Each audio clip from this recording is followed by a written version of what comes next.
Bonjour à tous, j'espère que vous allez bien. On se retrouve aujourd'hui pour faire de l'Invisible Ink sur ce t-shirt que j'avais acheté du coup sur Cricut.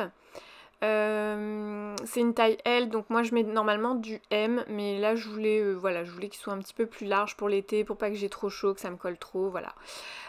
J'ai pris donc 2 feuilles d'Invisible Ink et là pendant que je vous les montrais, je me suis rendu compte que je m'étais trompée de packaging, donc je suis allée prendre le bon, voilà. Donc c'est Sirène Arc-en-Ciel et l'autre c'est Fée Aquarelle. J'ai pris du coup la feuille qui est dans les tons bleu-violet et puis la feuille du coup qui fait écaille de poisson pour la sirène. Je m'aide du rouleau pour bien plaquer les feuilles d'Invisible Ink. Là, pour le coup, quand je fais de l'Invisible Ink, je prends toujours mon tapis qui colle le mieux. Parce que c'est quand même costaud au niveau... Enfin, c'est assez épais l'Invisible Ink. Et du coup, j'ai toujours peur que ça se décolle pendant la découpe. Puis bon, bah, quand on met du scotch, potentiellement, ça peut tout déchirer. Donc c'est vrai que je le fais pas trop. Je préfère toujours prendre un tapis qui colle bien, même limite un tapis neuf.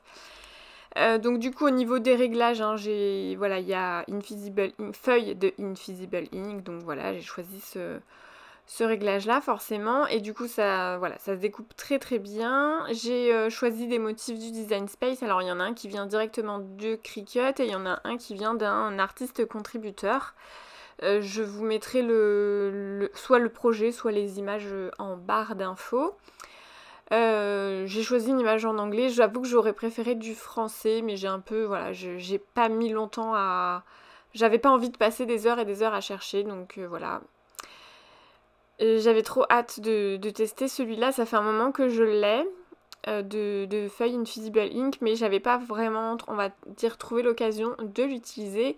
Et en fait, quand il y a des motifs comme ça, je sais pas vous, mais je me suis dit que sur une petite trousse, par exemple, sur de l'écriture, ça rendrait, je pense, pas trop bien. Alors que du coup, là, sur ma sirène et sur mes coquillages, vous allez voir, je trouve que l'effet est plutôt sympa. Donc au niveau de l'échenillage, pas de soucis. Là, je vais juste vous dire que au niveau, celui qui m'a, on va dire, un petit peu plus posé de problème, c'est mon grand texte, ma plus grande feuille là qui est en haut, tout simplement parce que vu que c'était assez grand, j'ai dû m'y prendre en plusieurs fois, c'est-à-dire qu'à un moment donné, quand j'arrivais en grand bout, je découpais et puis voilà, bon, j'ai fini par y arriver, hein, mais c'était pas vraiment compliqué, c'est juste que ça a été plus long, quoi. Donc là, je replace ma petite sirène. Du coup, là, oui, je l'ai placée pour faire un test, pour voir si ça allait et tout. Puis après, je me suis dit, ah non, faudrait peut-être que j'enlève comment on appelle ça, le film, parce que je me suis dit, au cas où, ça pourrait éventuellement gêner la chauffe, le fait que, bah, il y ait une épaisseur en plus. Je sais pas, je suis pas 100% sûre que ça aurait gêné, ça se trouve pas du tout. Mais du coup, j'ai préféré le faire, parce que du coup, les motifs étaient très faciles à replacer. Je l'ai déjà fait avec, je crois, il me semble, mais avec des motifs beaucoup plus petits, j'arrive plus à me souvenir. Enfin bon, bref, c'est pas très grave. Là, en tout cas, c'est ce que j'ai fait, les motifs étaient très faciles à replacer, donc j'ai pas eu de soucis. Rien que là, j'étais trop contente. Ah oui, donc là, j'ai fait exprès, j'ai retourné ma presse, elle chauffe pas, hein, elle est pas du tout chaude. Coucou mon chat. C'était pour vous montrer que mon design rentrait pile sur ma presse et que c'est super important que le design ne dépasse pas la presse, ou alors il faut qu'il y ait possibilité de le faire en plusieurs fois. Là par exemple j'aurais pu, vu que Mermaid n'est pas collé à ma sirène, j'aurais pu faire le haut du motif puis le bas du motif, mais à condition de ne pas réchauffer dessus, enfin voilà. Souvent on me pose souvent ça hein, comme question, si on peut par exemple tout faire avec une mini presse. Oui, c'est possible, mais à condition que vous ne coupiez pas un... Par exemple, s'il y a un rond, bah, si le rond est plus grand que la mini-presse, vous allez galérer. Ça risque de faire des traces, du flou, ou pire, ça pourrait bouger. Enfin voilà, donc vaut mieux ne pas prendre de risques et faire en sorte que son motif est soit de la taille de la presse. Voilà. Donc au niveau des réglages, j'ai réglé 95 et 60 secondes. Donc là elle va être, voilà, elle va être prête parce que j'ai beaucoup parlé. Et là donc je m'attaque du coup au début de mon, enfin au début n'importe quoi, au recto de mon t-shirt. Je voulais mettre les coquillages comme le soutien-gorge de la petite sirène. Version, je pense, j'ai pas vu la nouvelle version, donc je sais pas ce qu'elle a au niveau de, de son soutien-gorge, là, la petite sirène, mais bon, j'ai galéré, je vais être honnête avec vous, j'ai galéré à placer mes coquillages, j'ai dû mettre, je crois que j'ai mis 8 minutes, 8 ou 9 minutes, avant de vraiment bien placer mes coquillages. Je me suis aidée d'une règle en fer à moi, donc vous la voyez un petit peu là, mais je vais la prendre, pour vraiment essayer d'équilibrer au maximum. Alors je l'ai enfilé le t-shirt, j'ai essayé de coller les Invisible Ink sur entre guillemets ma poitrine au moment où le t-shirt était collé, mais forcément au moment d'enlever le t-shirt, la moitié du coquillage se décolle. Enfin, j'ai vraiment galéré pour le coup.